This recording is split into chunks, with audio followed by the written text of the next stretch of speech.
Hi friends, welcome to Haritha Suresh vlogs. நம்ம இன்றைக்கி பார்க்குறது எக் பொடி மாஸ் எப்படி செய்யலாம்னு சொல்லி பார்க்கலாம் வாங்க.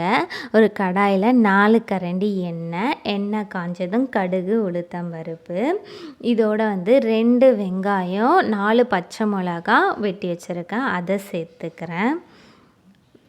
வெங்காயமும் பச்சை மிளகாவும் நல்லா வதங்கட்டும், ஒரு ப்ரௌன் கலர் ஆகிற வரையும் வதக்கிக்கலாம். கொஞ்சம் கறிவேப்பிலை. இந்த ஸ்டேஜில் அந்த வெங்காயம் பச்சை மிளகாவை கொஞ்சம் ஓரமாக தள்ளிட்டு எண்ணெய் இருக்கும் உங்களுக்கு, அதில் முட்டையை உடச்சி ஊற்றிக்கோங்க. நான் இப்போ ஒரு 4 முட்டை உடச்சி ஊற்றிக்கிறேன். சுட சுட ரசம் சாதத்துக்கு எக் பொடி மாஸ் வச்சு சாப்பிட்டிங்கன்னா அதை விட சைடிஷ் வேணுமா அப்படின்ற அளவுக்கு டேஸ்ட்டாக இருக்கும். நாங்கள்லாம் இப்படி தான் நைட்டில் மோஸ்ட் ஆஃப் ரசம் சாதத்துக்கு எக் பொடி மாஸ் வச்சு சாப்பிட்டு தான் பழக்கம். ரொம்ப நல்லா இருக்குங்க. நீங்களும் கண்டிப்பாக ட்ரை பண்ணி பாருங்கள். 4 முட்டை உடச்சி ஊற்றிட்டேன். தேவையான அளவு உப்பு,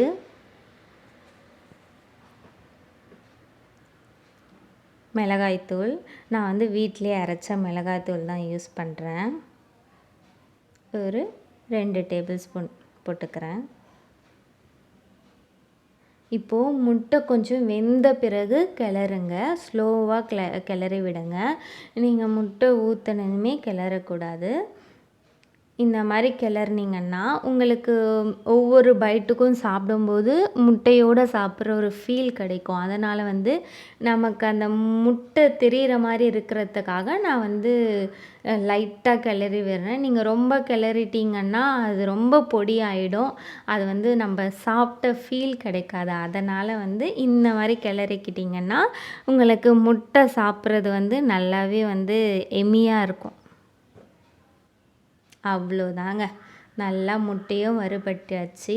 இப்போ கடைசியாக கொத்தமல்லி தூவி சாப்பிட்டு பாருங்கள். சுட சுட ரசம் சாதத்தோட அல்டிமேட்டாக இருக்கும். மறக்காமல் நீங்களும் ட்ரை பண்ணுங்கள். பாய்.